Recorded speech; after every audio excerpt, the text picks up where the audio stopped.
Hello, everybody, and welcome to Baseball Outside the Box. This is the show that interviews baseball's best coaching minds who love to challenge the status quo. I'm your host, Pete Caliendo. Welcome today. Beautiful Sunday. Yes, we're coming to you from a Sunday from our new studio, revamped studio from Chicago, and we're excited about today's show. Want to get going right away. We don't like wasting any time. So let me tell you about Michael Johnstone. He is the director of the Kosovo initiative. We're taking you all the way to Albania, Kosovo. Tell you about, yes, baseball in Kosovo. Been there a while, since 2013, excuse me. Michael's been working on a project there, developing coaches, players, and parents. Very interesting. Remember what I just said, players, coaches, and parents. Now, listen, he's also an assistant baseball coach, Calvary Chapel down in California. We'll get into more about his experience as we talk on the show. I think that's better than running through a bunch of resumes. I think it's cool to kind of match it up. So let's welcome right away my buddy, Michael. What's going on, Han? Going good? Hey, it's good to connect for I guess part 1A of Yes. of our interview. Huh? And to our folks on Facebook Live, apologies. Currently during this, what we call the coronavirus episode, you know, I'm doing it all. I'm director, executive director, light director, makeup person, everything we can. And unfortunately, had a little technical issues yesterday. We had bad weather here in Chicago, but we got hopefully everything rocking and rolling today. We're going from the start. We're not wasting time. I know some of you may have seen part of it yesterday, but I want to start right away. So, Michael, let's do this. Let's take the folks back 2013, where it all started for you. And I know baseball started a lot longer than that. You could tell them about when you started playing, where you started and all that, kind of give a background on. Yeah, so our connection to Kosovo really started in 2013. At that time, I was living in Vienna, Austria, and playing with the Metro Stars Home Runners Club there in Vienna. But I was also teaching at the International Christian School, and we would have ambassadors from different countries come and speak and share about what their country's challenges were. And one week, the Kosovo ambassador came and shared and talked about their population and how young their nation was, both in terms of how long it's existed as a country, but also just in its average population and just the need for things for their youth to do, their desire to be part of the international communities, and some of the challenges that were faced there. And so we were invited down to start planning what a project could be in partnership with the school and the country. But then that turned into an invitation to do a baseball camp. And so we started planning for the first baseball camp that we hosted in the summer of 2014 at a local school. And there was about 200 kids that attended that one. And that was kind of the big bang of the start of that project, because then there was just a desire to see it grow into something more at that point. You know what, I'll tell you what, that's not an easy initiative. You're talking about getting started. I mean, baseball's just getting rolling. So talk to the folks about what you did at that time. And folks, we're taking you around the world. Yes, today I'm donning my Italy hat, Italian American Day here in Chicago, actually at my house. But my Kosovo hat's on the way. It's in the mail. So eventually I'll be wearing that. We're trying to take you around the world to some of the best baseball people that have developed baseball at the grassroots level and growing. So let's talk about the initiative. I mean, where do you start? Okay, you got this camp going, but now you gotta roll. And we talked about it yesterday a little bit. You got to get these kids excited about the sport. And sometimes when they see something new, yes, they're excited. I remember being in Europe, they get excited about baseball. It's different, man. I get a stick and I get to hit a ball with it, a bat. But at the same time, it can be a little boring depending on the coaches. So how do you keep them excited throughout the whole time and get them to come to the clubs now? And I want you to explain the club system also there too. Yeah. So, prior to our initiative starting, there was an attempt early on to get some softball played.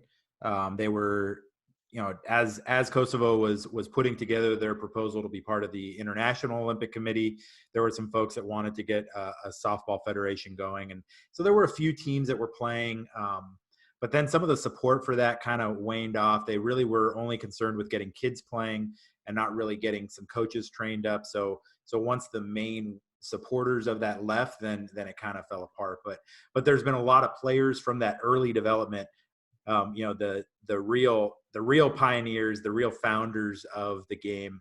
Those guys have been a part of what we've been doing. And so, but as we started to see a desire for baseball to get started in Kosovo, we started to see that there was a real need to establish a federation. Obviously, with funding needs and with competition opportunities, like if those are if you're trying to do those outside the federation, it becomes much harder. And so Hmm. we started going down that road, and I think we found success because we had a lot of local leaders who were very interested in seeing baseball established as a sport in Kosovo. And there were a few reasons for that. I think Kosovo is very pro-American. They're very grateful for the role that that Americans played in their own independence and liberation in the late '90s. And so there's a lot of people there that their memories are very strong with the role that we played. And so to bring in the American pastime, there's a really cool connection there. And there's many Kosovars that live in the States. And so, even though baseball was virtually unknown, there's a lot of kids that come to our training sessions who will say almost all of them have a cousin or an uncle that lives in New York or lives in Detroit who's playing baseball. And so they have this kind of this connection, a tangential kind of connection to the game, that then allows them to have that passion. That's the so it's not necessarily at first the game itself. It's really the connection to family, because family connections are so important. And You so know, that has been part of the process is as we look to get kids excited, it's finding those local leaders who we can invest in, the local coaches who desire to do something a little bit different, and they have this interest in learning what the game is. and interesting enough, now you've got these kids there, and now you got to set up the clubs. So you've got to partner up with the cities. Explain how that works, because I think, and folks, check out Michael Johnstone at G Baseball Europe at Twitter at G Baseball Europe. Check them out. You can check them out while you're watching us live on Facebook. Thanks for everybody USA and around the world for joining us. Love to have. I see a lot of international guys on right now. And if you got any questions for Michael, just type them in the comments section on Facebook. So tell me, Michael, how's the club system? How did you set that up? Yeah, well, the club. In order to start a club, you need people, right? And you need leaders who are willing to kind of take that first step to kind of, in some ways, put their reputation on the line, where they're starting something that doesn't have a lot of foundation in the country. And so, we at first we saw kind of our strategic vision to use baseball as a way to build communities within just a couple of target cities. And as we worked in those, we realized that in order to receive funding and grant money from the WBSC, that we needed to have the federation for that to move through. Mm-hmm. And in order to have the federation in Kosovo, we needed to have a minimum of 5 clubs established. And so that created a bit of a challenge, because that meant we really needed 3 new cities that we didn't really have too many contacts. And that's where having the local coaches involved was so valuable, because these guys were able to work their networks, start to get their friends excited, start to get family members excited. And then we were also able to use the network of some schools and other organizations that saw this as an opportunity for baseball to be a part of their country's sports makeup. And so, yeah, we just kind of went down that road. Fortunately, we got connected with a guy who had worked in the NGO registration office, and so he really knew the process. And so we've really benefited from having the right people come alongside us who knew how to fill out the correct paperwork and to get these things done. And so we've seen this grow in a way that we really didn't expect, but really it was because of the Kosovar coaches who saw the vision for baseball in their country, and for kids from Kosovo traveling throughout Europe and throughout the world to play this game. Hey, if you're trying to call in, go on Facebook, Peter Caliendo. We're live with baseballoutsidethebox.com. Here's what I love about international baseball. I've been very lucky, as many people are. We see some guys on. Coach Percy, one of my mentors. He's a ABC Hall of Famer. He's done a lot of work all over Europe. Um, you know, what I love about it is when they're starting new projects there, especially, in baseball, I'm talking about, especially, they've got the passion. They love the sport, obviously.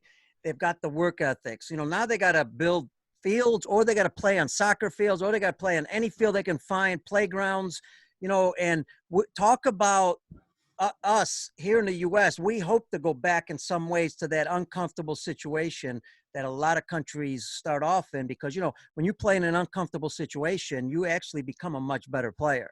I mean, it's proven all over the world, in any sport, anywhere in the world, internationally, it doesn't matter. Some of the top players come from the most uncomfortable situations. So talk about what it took, to put all these people together. Did you start building fields? Where'd you start playing? A little bit about that. Yeah, I mean, that's our biggest challenge. There are no baseball fields in the entire country of Kosovo. That's one of the things we're looking at trying to do. But it's kind of that scene from Field of Dreams Yeah. where they're proposing to plow under their corn so that they can build a baseball field, and that is literally what the conversations are for us.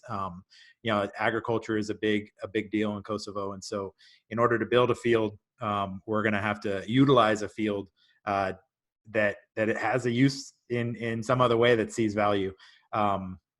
These kids have been able to play on there is a softball field that's on Camp Bondsteel, which is Mm-hmm. the military base that's there. And so that's been an opportunity, but obviously it's very difficult to get a group of 30 Kosovar youth onto a military base. But for most of our projects, we have been utilizing, they've got a lot of indoor football facilities, soccer facilities that we're able to use during our winter training sessions that provide enough space to be able to take care of that stuff. But yeah, we try to get onto soccer fields as they're available, but we're also finding some resistance there from the soccer clubs to let these baseball players come in and potentially mess up their field. But the local groups that have tried to get together and played, I mean, they've even found themselves in a public park playing around trees that have been planted there. So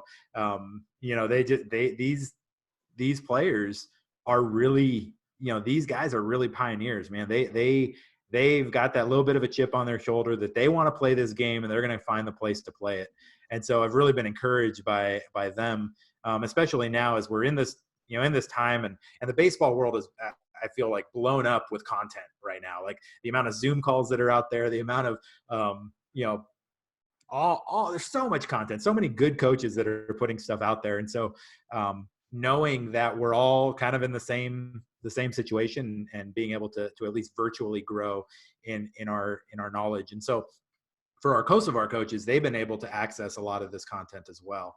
And so, hoping that they can really take this time, as you said, it's, when we're in a place of discomfort, we find a lot of growth. And so we're really excited about this time frame as we go forward to try to get a team that can compete internationally. Well, I got to tell you again, to everybody in the U.S. and around the world, especially around the world, you're getting started in baseball. You've been doing it for a little while. You can't get the fields and all that. Listen, there's positives to that. One is the goal for the young kids to reach to play on a little bit better field. But two, again, as we said, playing on these fields a lot of times makes you better players. I know we don't realize that. Having an old bat, your body's got to figure out, hey, I got to grip this bat. I might have to choke up on it, but the body's going to figure it out. You train different type of baseballs. We talk about that here in the States. We're going to that method of training now, where some countries already have been through that method of training without really wanting it. Now, great minds think alike. And I mean, yourself, Coach Percy even said, that there's great talent. There's great talent in all of Europe, but especially Eastern Europe, I believe. But with this great talent, you've got to get them young, and that's what he was mentioning. if you don't get them young, obviously they're not going to continue. So once you get them, what are you doing to keep them? And I know you got a great coaching initiative, so I want you to mention that. Yeah. So we've, I'm trying to take everything from all of you who have done this in different places, trying to learn from all of the great coaches that have done this type of development work around the world. And so obviously seeing school-based programs that have happened in so many countries, seeing even I mean, you were talking about the Canadians yesterday, but just with their Rally Cap program and Mm-hmm. so many of the good programs that are there at the introductory level. And so we've tried to kind of craft our own contextually appropriate school-based program. We've got some local coaches that have been going in for the last couple of years. And as we've had our conversations with the other coaches in Kosovo, the real challenge is found in reaching the parents. I think we have kids that are interested in the game, kids that want to be a part of it. And even as we've tried to make it as barrier free as possible with providing equipment and not charging and all those things, there's still that expectation that this isn't of value enough for our kids to be a part of. And that's really our next challenge, I think, is as I'm working with the local coaches to kind of strategize, how are we going to grow the game, not just from, because if you could have 300 kids who want to play, but if there's no adults that are willing to step up and coach and umpire and just manage the chaos, then you don't have a program. And so there's a balance there. And that's really what we're trying to work through, what that looks like, especially within the Albanian, Kosovar Albanian culture. Like, how do we value the input of the family? How do we give training to the parents and the grandparents and the uncles? And how do we get them all involved in a way that this really goes from just impacting the youth to really impacting communities and seeing some transformative change relationally with entire communities? And we're going to jump a little bit because I'm going to take some questions and we'll come back. So we may not progress exactly the way that we want to, but even Coach Frady, Greg Frady, the former national team coach for Germany, who took that program to a whole nother level, the World Baseball Classic manager. He mentions, he asks actually, are you getting to a level of where you have national teams? Because I think you mentioned yesterday something about playing in one of the B pools or one of the pools. That's one of our next steps. And actually there's a Kosovar Albanian, Benjamin Thaci, who is in the German national team program. He's a pitcher. And the connection to Italy too. We found a number of Kosovar Albanians who are actually playing. We actually have a group of like 10 that are playing in the Florence area.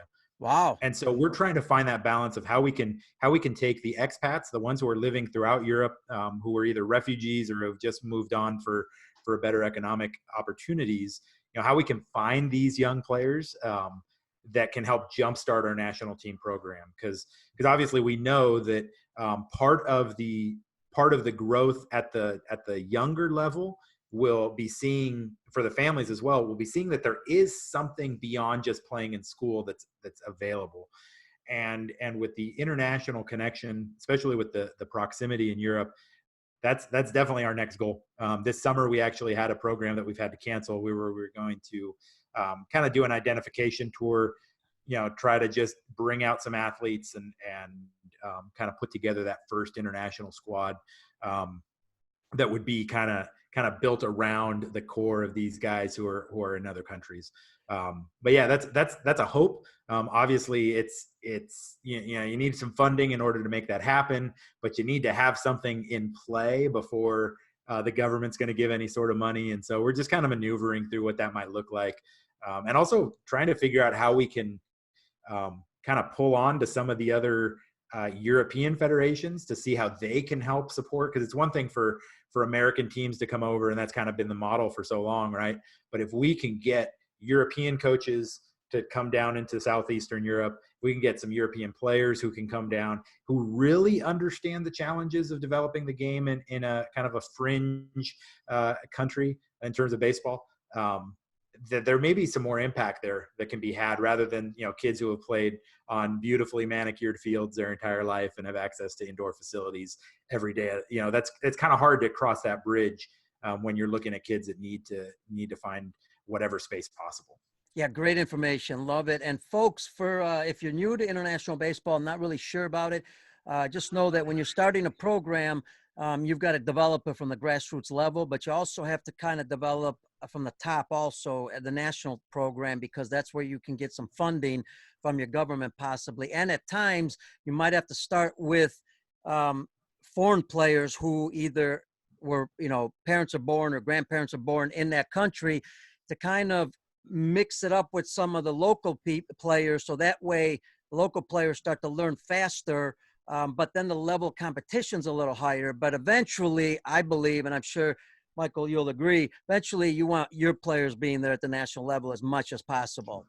Coach Frady and I talked about that. By the way, check out Coach Frady's podcast. He's on Baseball Outside the Box with us, I believe, 3 or 4 episodes ago. So check it out. Outstanding. I mean, just outstanding. Interesting as you talk about the teams. We got, it says here, how many teams in Kosovo at the moment? And probably you come play province games in Bulgaria. And I believe this is from Bulgaria. That's right, the Blues, right? You could play the new team in North Macedonia. So here we are. They're trying to recruit you already. Come play against them. This is what it's all about. The show is hopefully putting international teams together, international federations, everybody. I know they already communicate, but go ahead. Let's talk about that part. Yeah, I think that Southeastern Europe, traditionally known as the Balkans region, it's that next area of explosive growth for baseball, in my opinion. There's very little baseball being played down there. Obviously, Bulgaria has some really nice facilities, and they've been, they're a few years in advance. Our boys in North Macedonia with the Skopje Sluggers, we have actually, that's one area where we've been able to kind of have some interaction, take some Kosovar coaches down there and work with them.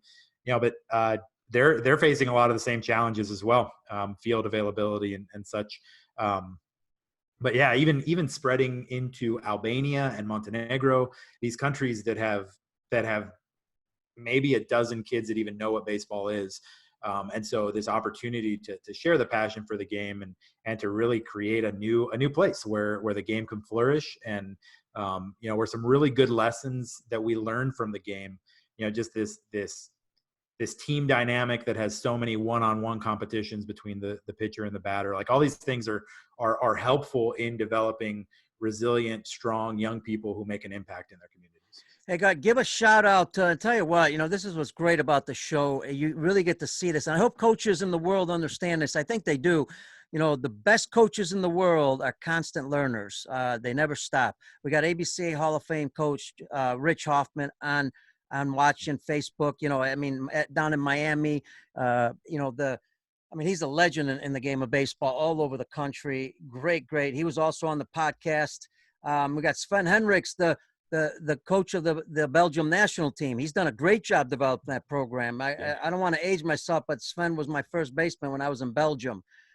So there's a lot of guys joining. I tell you what, Ray Birmingham, another great college coach in the U.S., unbelievable. Listen, I want to ask you, I remember being in Bulgaria, and I know Coach Percy, if he was on, he'd remind me of this, but that's why I didn't put him on, so he wouldn't talk about the story. But the Bulgarians, we went to the B pool, right? I just happened to be there for doing a coaching program, and they took me to the B pool. I didn't know anybody, didn't know any players or coaches or anything, and I watched these guys play, and it was incredible. What I loved about them wasn't they had skills. They could pitch, they could defense, they could hit. It was the mental toughness. It was when they failed, it didn't even faze them. They just kept going. A guy got hit on the hand with the ball, a smack, 82 miles an hour, 84 miles an hour. Doctor said he won't be back tomorrow. Well, he was back tomorrow. We couldn't hit, one team could hit on the field, right? And our team in Bulgaria, that we had to hit in the cage. It wasn't fair, right? Most people would think. We'd be complaining, oh, it's not fair. Well, they didn't care. And what'd they do? They went out and beat that opponent. Are we talking about Kosovo? Are those type of players that you're getting there? Are these kids tough, young kids there mentally? Sure. Yeah. I mean, you figure kids that are within the first generation of playing this game have to be mentally tough because they're being told left and right that this game doesn't belong in our country, right? Or not even that it doesn't belong, but just that, oh, we Kosovars don't play that American game, you know. And so they're, the guys who are involved, who have been involved with this for the last 6 years, um, they have been told many times that what they're doing is going to fail.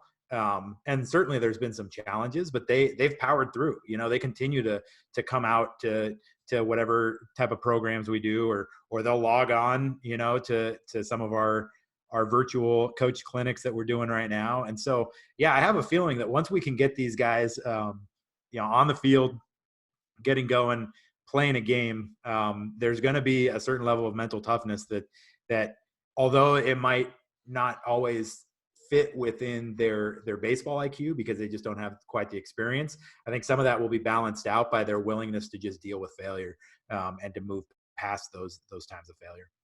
I want to give a shout out to another great coach online. I'm hoping I can get everybody, but there's so many people online. My good friend, great friend, travel a lot with him internationally, one of the best in Canada and around the world. Andre Lachance says hello, Michael.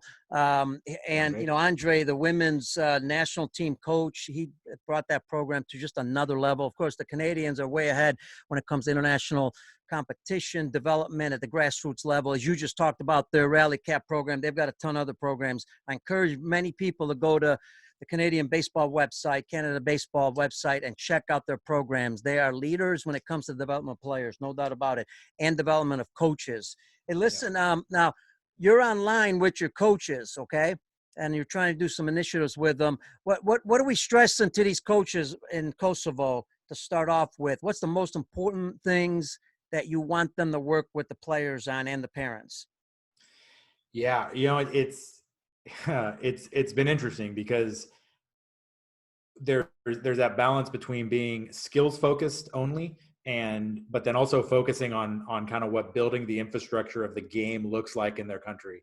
And so again, these coaches are in their own right visionaries for seeing something new happen, in their country. And so I'm trying to balance how we talk vision, how we talk infrastructure, how we talk about getting more kids involved, but then also finding times to just teach how to field a ground ball, and I think there's so many great resources out there right now. I think in some ways we're kind of entering that golden age of baseball instruction, because you've got people arguing about how to coach, but then you also have great organizations putting out online content that's easily accessible, that's relatively inexpensive, if not free. And so when it comes to the skill development, I think that's one of the easy ways to kind of, pass off to the experts. Obviously we can teach skills all day, but if there isn't the structure for them to operate under, then we're kind of missing the boat. And so I've really been encouraging our guys. I share a lot of content that's out there, with a lot of great coaches that really know how to teach the game. And then I really work with the coaches of how they're going to implement that. How are they going to then learn from those experts so that they themselves can become the experts within their nation? Because really these guys in Kosovo, they've been involved with baseball for maybe 6 years, and they are the experts. They know everything there is to know, comparatively, in Kosovo about baseball. And so if they are going to help their nation grow, they're the ones that are going to do it. They're the ones that are going to have to learn more, and know how to communicate that in Albanian, know how to communicate that way in a culturally appropriate context, in a way that really values the strengths of the culture and the country, and really hope to grow out of that. Michael, I think a lot of people agree you do an incredible job. It's wild. I don't know how you get, I'm sure you need funding. You've got to survive individually. I know it's not easy. I want you to talk a little bit about that, how the funding works, and what, how you get paid. Because you got to get paid to do stuff. We can't all do it free all the time.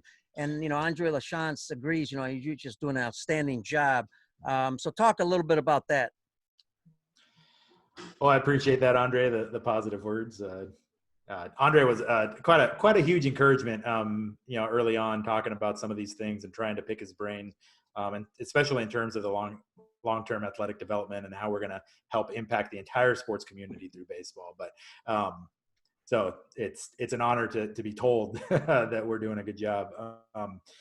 You know, I am on staff with a Christian missions organization. I'm the sports missions director for Go Send Me Global. And so many of our projects are done, trying to balance that. We're being conscious of the fact that sometimes it's not always received well or even appropriate for us to share our faith. And yet this allows us to build relationships with young people, with their families, as a way to share what our faith is. And so the way we're able to do that is that, our salary as a family, and many of our expenses for the ministry projects are funded through individuals who catch the vision, who are excited about what's going on with this, and they want to be a part of it. So we've got people that donate individually and kind of sustain the work over the course of time. So we've had, so many people who couldn't necessarily go with us, who might not be able to travel to Europe in order to share the game of baseball, and to share their faith, but they're able to pay, and so they help. And so that's a big part of how we're able to do the things we do, in a way that hopefully, brings some encouragement to other organizations and other groups, and hopefully in a way that isn't off-putting. We like to work with people and not just against them. And so as we build relationships, that's what motivates us. That's what motivates us as a family, to kind of walk away from a lot of the comforts and stability that we have here in the States, so that we can do this work that's, it could be worse, right? I'm getting to be with baseball guys almost all the time and be on the baseball field and to share what's important to me. So Well, that's kind of how that ends up operating. Well, I got to tell you, the love and the passion definitely shows in your face with that smile, man. You really love what you're doing. And again, we all know if you love what you're doing, you'll figure it out. That's enough motivation. You could have all the money in the world, but if you don't enjoy what you're doing, that's not easy. You can still use the money, I'm sure, but it's not easy if you don't love what you're doing. Let's take a question from Joe Guagliano, a good Italian from the Italian American Baseball Foundation. He just was curious the level of coaching, the youth baseball in Kosovo, what level, maybe compared to the European level for right now. Sure. So the school programs that we're using to kind of develop our teams, they're in that, I guess, the 5th to 7th grade. So, really the 12 under, anywhere from 8 years old to 12 years old is where we've got the majority of our kids who are training and playing on a regular basis. But then we've got our core group of coaches that would be more in the seniors age group, that are anywhere from 16 years old to, mid 30s, who are wanting to learn the game, but obviously learning it later in life, and wanting to they want to be the ones who then get more kids playing. But right now, where we would be able to put together a team to start traveling would probably be at that U12 for sure, but then also at the senior level. You'd probably be in the U.S. at a in-house league, I would assume, right? Yeah, that's really kind of part of the strategy, is that we're looking at building the kind of a school league within the cities, where the schools that we're involved in, they can play against each other, because obviously travel can be a discouragement, but then those teams would then put together their club teams in the more traditional European sense of how the club system is set up. So it's almost trying to find a way to blend the American school-based system and the European club-based system in a way that works. As I travel the world, I talk about this all the time. Most baseball coaches, I want to phrase this right, most baseball coaches and even softball around the world are volunteers. The largest group in the world are volunteer baseball coaches. I'll put that up against anybody right now, because there are no bigger groups. Even the ABCA has a large organization, but volunteers are the biggest.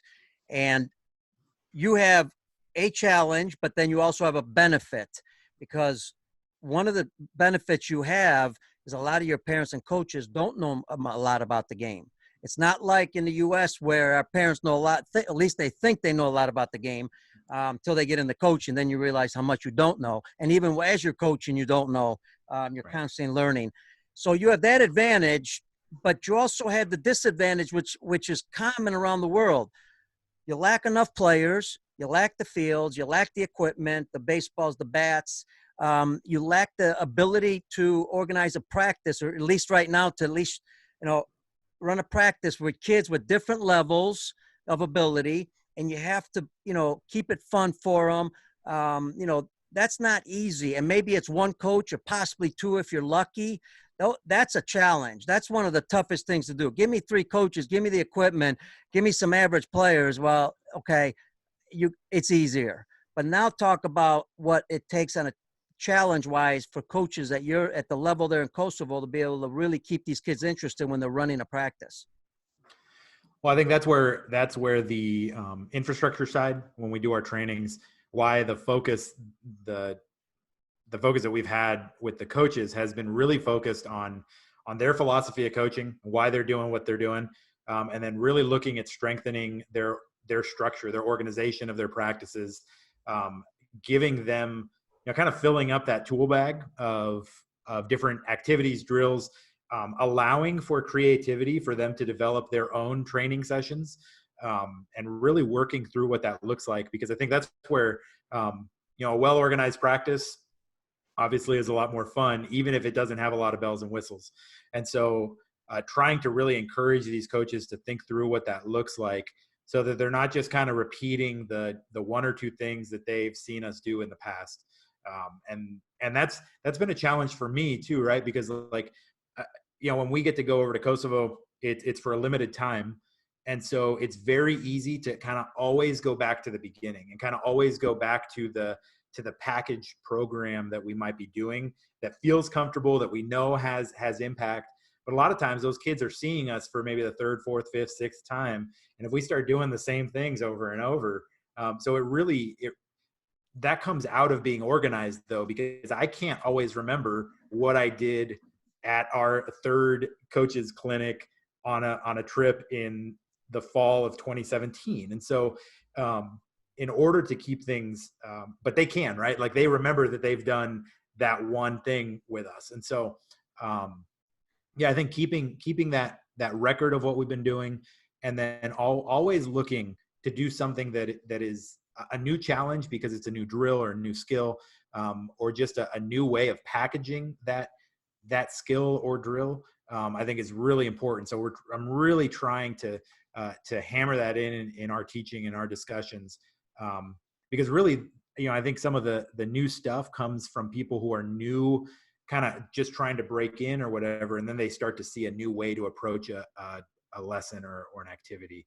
And so if we can empower our Kosovar coaches to kind of be at the forefront of developing what that looks like in Kosovo, that could be what maintains the excitement and the desire to come back to the training sessions. If you're watching on Facebook Live, Baseball Outside the Box, go ahead and type in the comments section any questions you might have for Michael.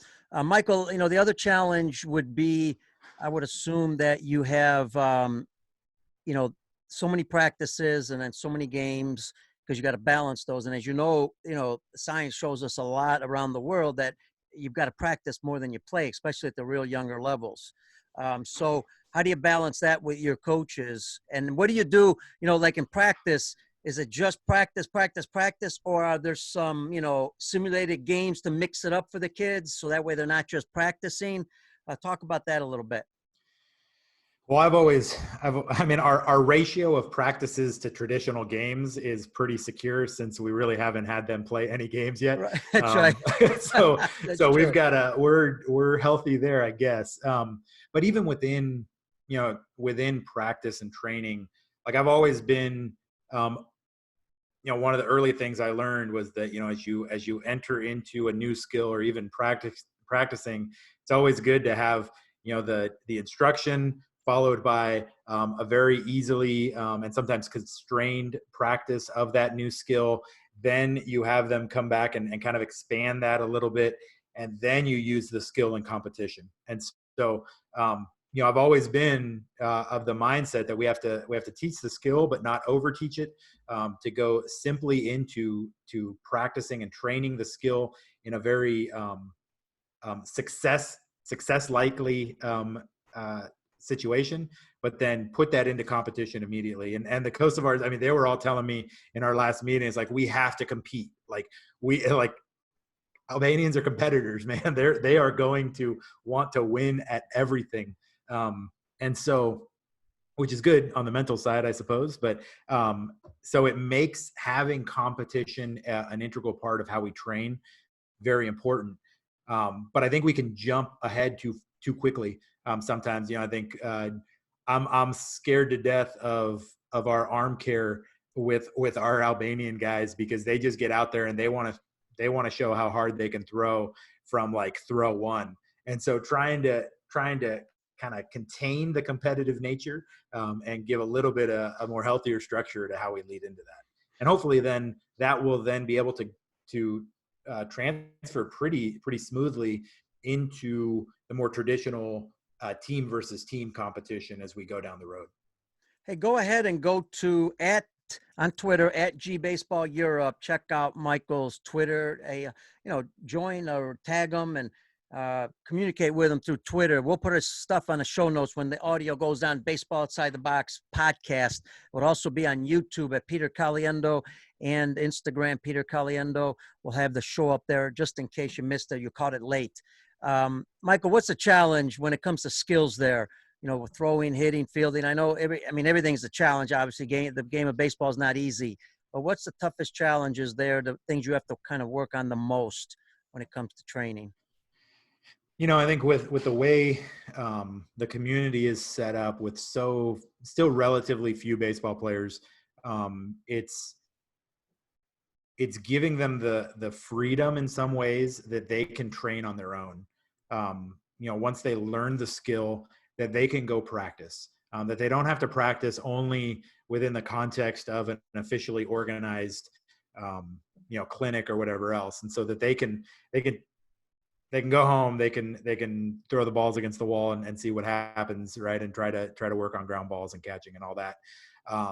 And partially that's a problem of our own doing, by having our clinics set up the way they've been, and by doing a school program. It kind of unintentionally creates that, oh, well, this is where we play baseball and not necessarily at home. So really trying to encourage them that even if it's not perfect, even if it's not how they would want it to be, that practicing the skill is going to be what gets them to that position where they can compete. And I think once our coaches feel more comfortable with that, once our coaches feel more comfortable with the ownership of how they organize practices, and being willing to kind of break through the barriers of facilities and things like that. Because I think a lot of times there's like, well, we don't have access to a field, so we can't train. And so it's trying to help think creatively. And for us, as for me and for others who are involved in advising, how do we advise in a creative way? How do we look beyond what we've learned and how we have grown up learning how to play the game? And how do we kind of take it back to just going out in the front yard and throwing a wiffle ball with your buddies and seeing how many strikeouts you can get? That type of mentality is something that we're really trying to instill, but it just takes, that takes time. Absolutely. And, parents going to have to get involved a little bit, hopefully, if they, especially once the parents see that, oh, my son's or daughter's starting to fail a little bit, what can I do? Well, there you go. You got the hook now. What you can do is maybe just roll them some ground balls. You don't have to know anything about the game. Play catch with them, let them, they got an idea what to do. Let them just swing a bat and just throw some, I don't know, bottle caps or whatever you need to, right? Here's what's great about baseball, softball coaches, Michael, in the U.S. and around the world.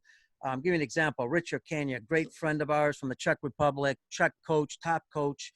He's also he was one of the coaches on the Israeli team to take them to the Olympics this year, for next year's Olympics. Great guy. He says, can I help? I mean, once the travel is safe again, it might be easier from the Czech Republic, just great person. So I think that's great. Thank you, Richard. And don't forget, go to Michael's Twitter page. That's one way you can help, is by communicating through Twitter. at G Baseball Europe. Let's talk about the parents. And I know you mentioned a three-pronged process, coaches, players, and parents. What's been the response of the parents? Varied. I think there's parents who see the possibilities of what baseball can do. Even the idea of being able to be strengthening their English language skills, that's been helpful.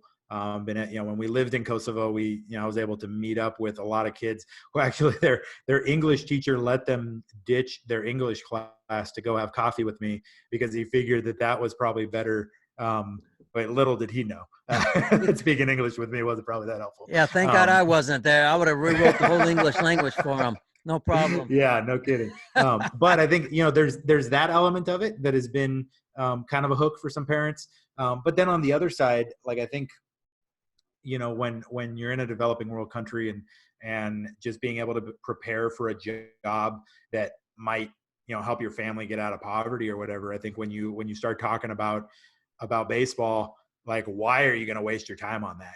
That's the so really being able to cast vision as to how this is beyond the game of baseball, and we know that about if we talk about transformative coaching and really working beyond just the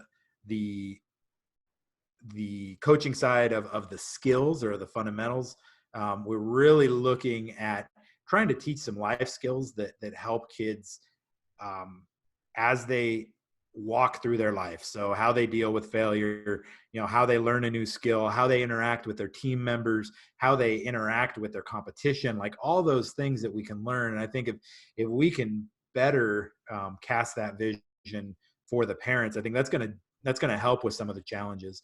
But we've had baseball gloves burnt by an older brother because he didn't like it. Wow. We've had kids that haven't been able to come to practice because their parents felt that they weren't, that they were wasting their time. And so, those are just kind of regular, sometimes regular challenges that we're going to face when we're working with families, because we've all got baggage and families got issues but really if this is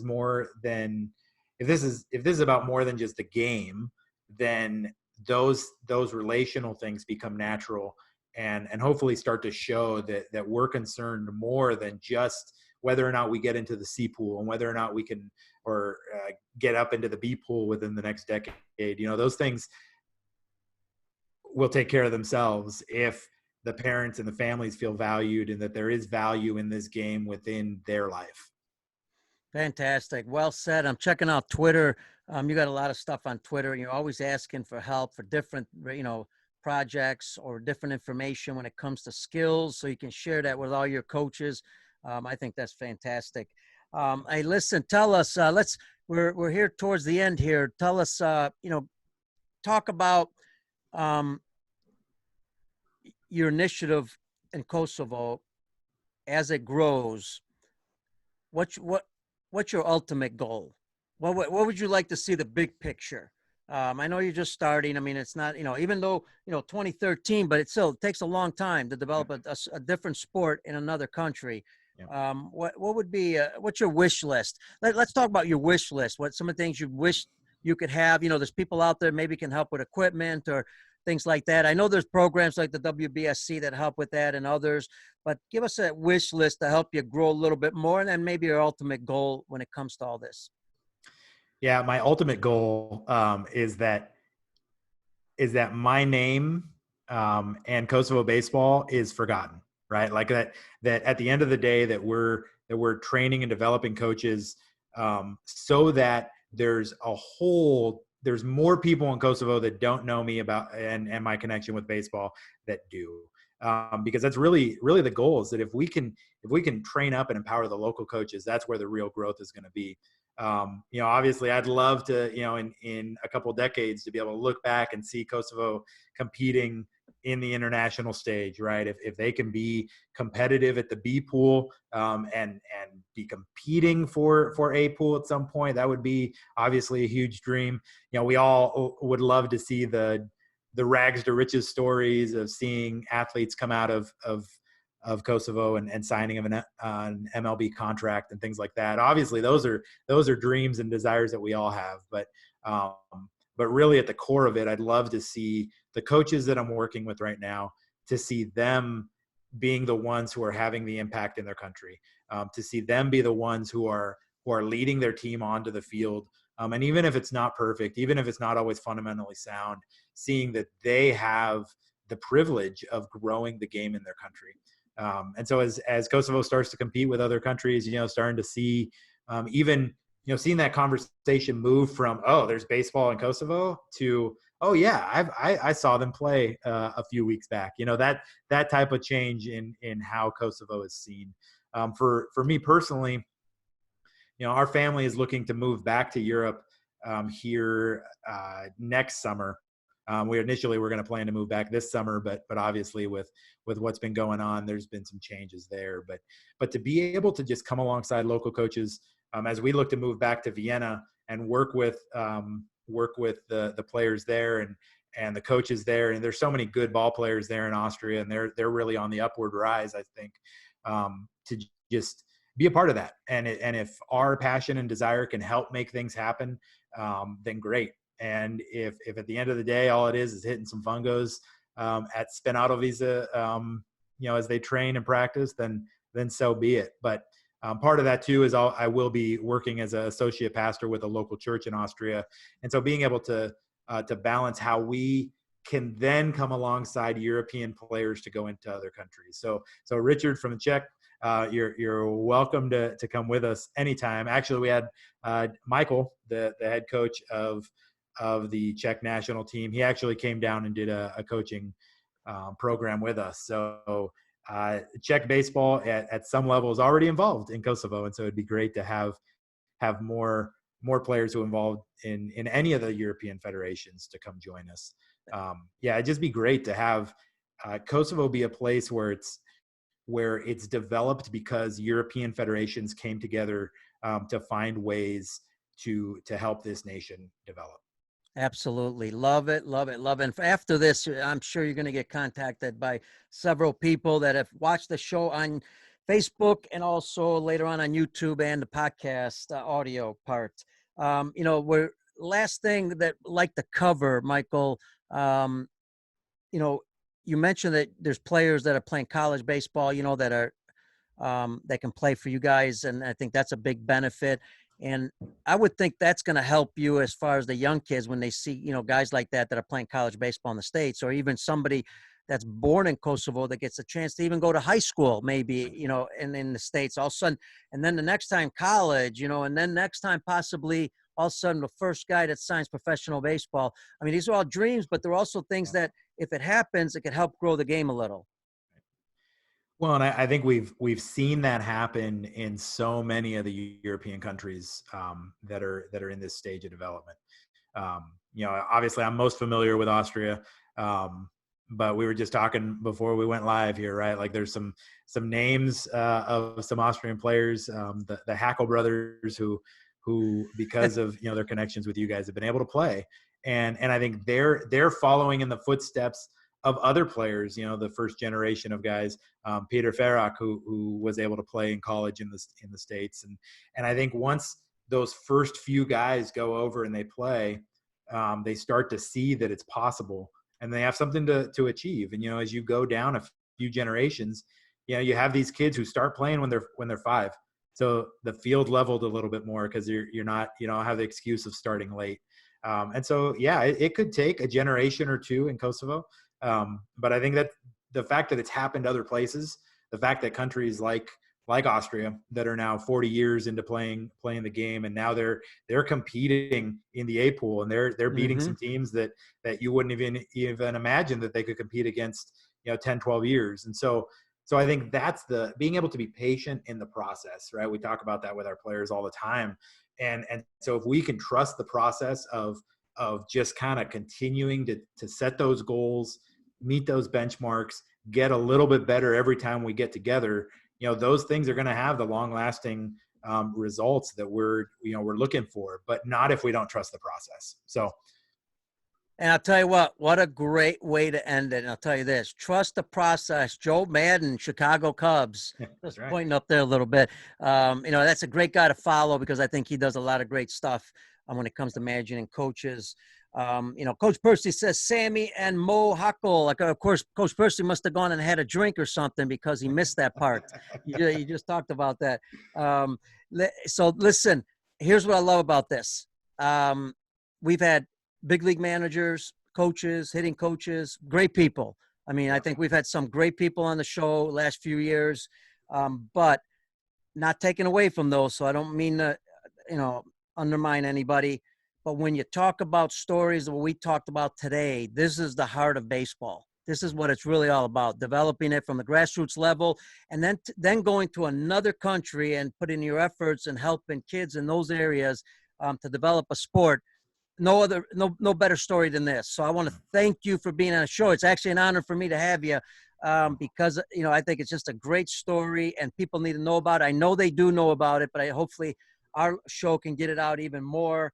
And then people will jump to try to help a little bit more here. And just want to thank you, man, for being on the show, especially on a Sunday. Well, I appreciate you having me on. I mean, I was just going to say that I pulled the wool over your eyes because I have no business being in the same lineup as some of the guys that you've had on the show even recently. And so it is an honor to be able to share with your audience and to, I've benefited greatly from listening to your show and to your guests. And so to be part of that is great.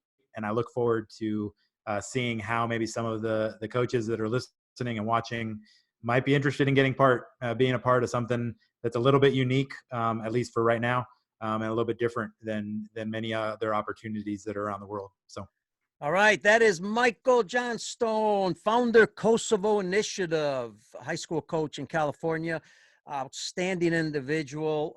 Just want to thank him. I want to thank everybody for joining. And listen, got everybody in U.S. around the world. This is what's great about these shows because all levels, anywhere in the world, anybody, I don't care who you're talking to, youth coach, T-ball coach, you can learn from everybody as long as you do one thing, and that is ask questions. You'll be surprised how much knowledge is out there.